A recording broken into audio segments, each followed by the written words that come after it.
Sebelumnya, perkenalkan dulu ya, nama saya Asafni Mola Fariha, bisa dipanggil dengan Safni atau Asya atau terserah mbaknya mau panggil enaknya itu apa.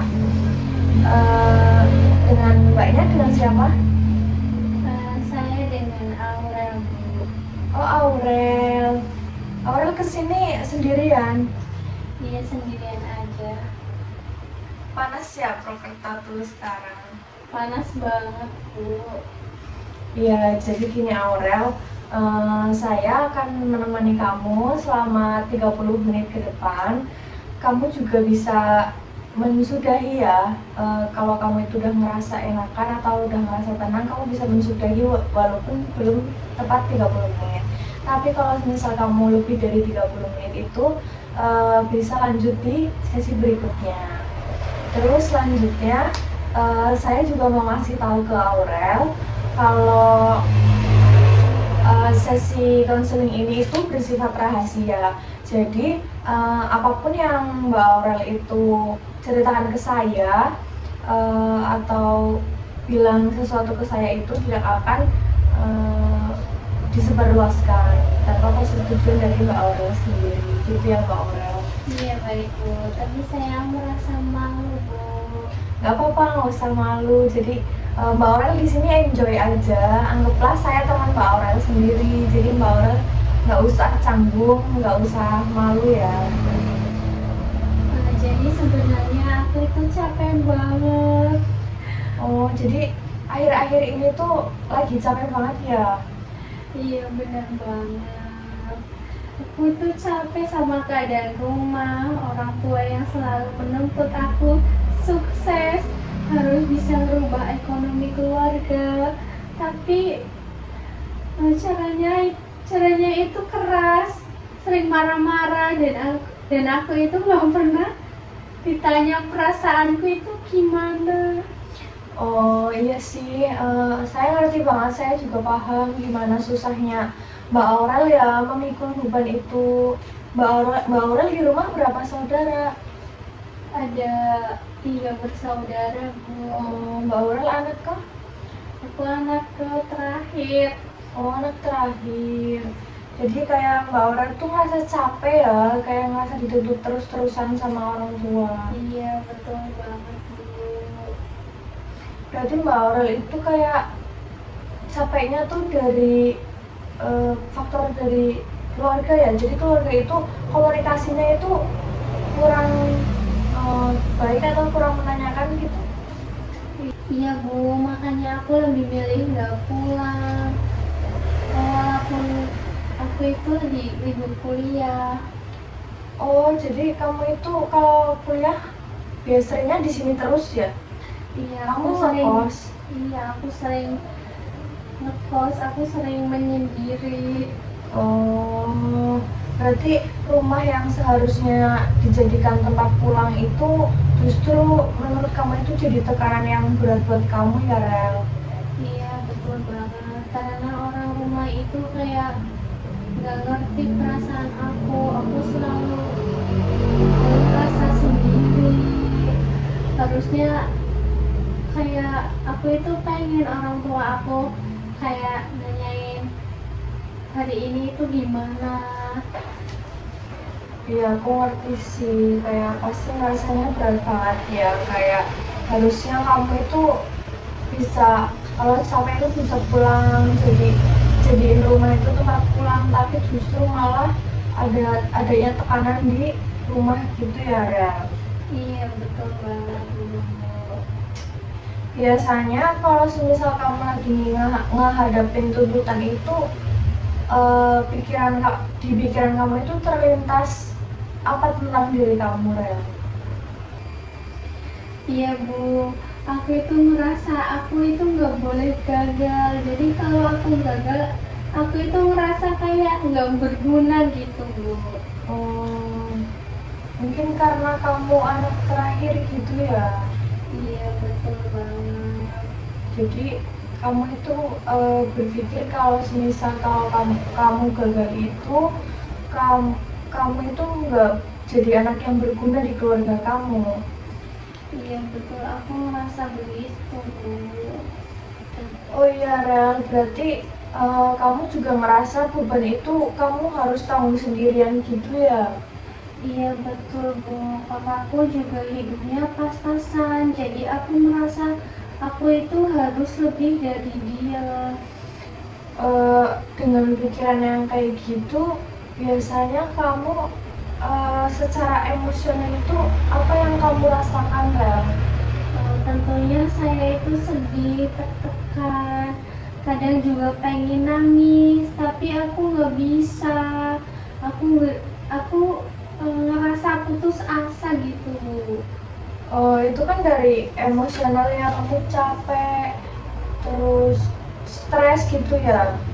Iya betul banget. Kalau dari perilaku sendiri kamu karena adanya masalah itu ada perubahan nggak di kamu? Aku itu jadi lebih menjauh dari rumah dan teman-teman juga. Aku lebih banyak diam, malas cerita. Oh, jadi kamu kayak eh, menarik diri ya dari teman-teman kamu, terus dari lingkungan kamu yang eh, kamu pikir itu sakit hati, kamu itu menarik diri gitu ya. Iya Bu.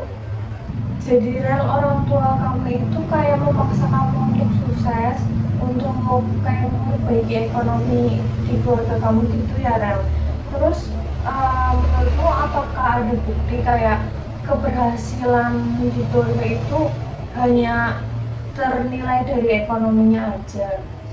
Nggak ada sih Bu, tapi aku merasa dituntut begitu. Iya sih rel, kayak kamu merasa dituntut itu wajar.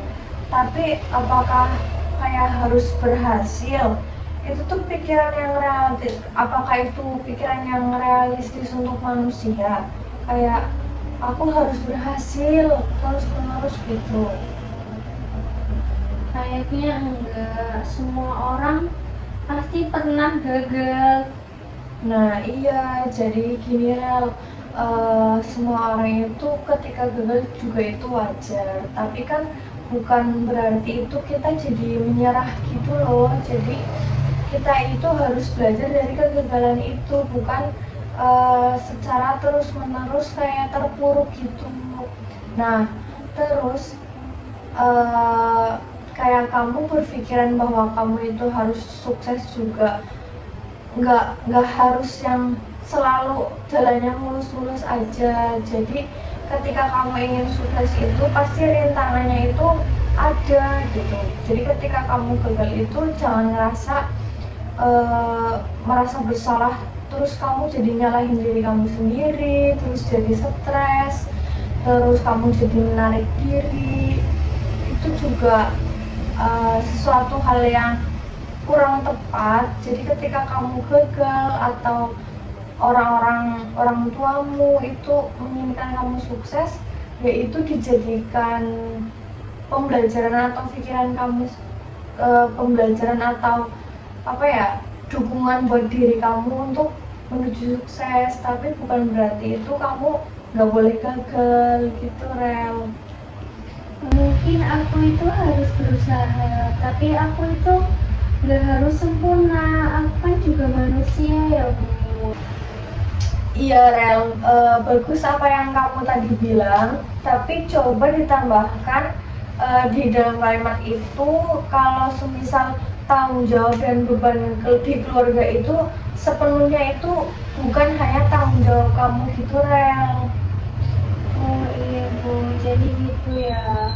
Perasaanku sekarang lebih lega. Syukur kalau semisal itu lebih lega. Jadi mulai sekarang tanamkan kalimat itu ya rel. Iya baik Bu. Nah, dengan susunan pemikiran baru yang tadi itu, menurut kamu perasaan apa yang kamu rasakan sekarang rel setelah tadi yang kamu kalimat itu bilang? Saya merasa lebih lega, lebih ringan, gak sesak juga seperti yang tadi. Sebelumnya ya. Iya betul Bu. Nah, kan kamu juga udah merasa lega gitu ya. Terus langkah kecil kecil apa yang bisa kamu lakukan setelah ini, Rel, yang sekiranya itu dapat membantu kamu untuk mengurangi beban-beban ini? Mungkin aku akan mencoba cerita ke satu orang yang aku percaya dulu, nggak langsung ke orang tua. Berarti hubungan komunikasi kamu dengan teman kamu itu sebelumnya gimana, Rel? Jadi sebenarnya hubungan aku dengan teman-temanku itu baik-baik saja, Bu. Tapi akunya aja yang kayak takut untuk bercerita, Bu. Oh gitu. Jadi kamu yang menarik diri ya dari teman-teman kamu. Tapi setelah ini kamu bakalan tetap kayak gitu atau kamu akan apa ya, berubah sedikit demi sedikit pelan-pelan, Rel? Ya pastinya aku akan mencoba cerita gitu, mencoba bisa mencoba berani untuk cerita ke orang yang aku percaya. Iya, Rel, itu satu langkah yang bagus ya buat kamu ke depannya. Dan itu juga kayak menurut saya kamu itu sebenarnya ada keinginan untuk sembuh dari situasi seperti ini. Cuma kamu itu masih ragu, masih bingung gitu ya, Rel. Iya betul banget, Bu. Jadi kamu itu sebenarnya bukan anak yang lemah, tapi karena kamu itu terlalu lama memikul beban sendirian, jadi kamu merasa ketika kamu gagal, kamu itu akan merasa bersalah terus menerus.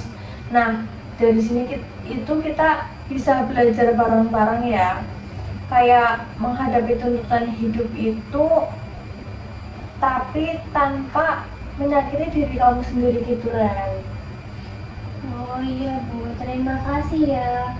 Aku juga baru sadar ternyata pikiranku sendiri yang bikin aku itu merasa tertekan gitu, Bu. Iya, Rel, kita pelan-pelan dan kita sama-sama ya untuk selangkah lebih maju untuk diri kamu sendiri demi kebaikan kamu sendiri, Rel. Terima kasih ya, Bu. Iya, sama-sama, Aurel.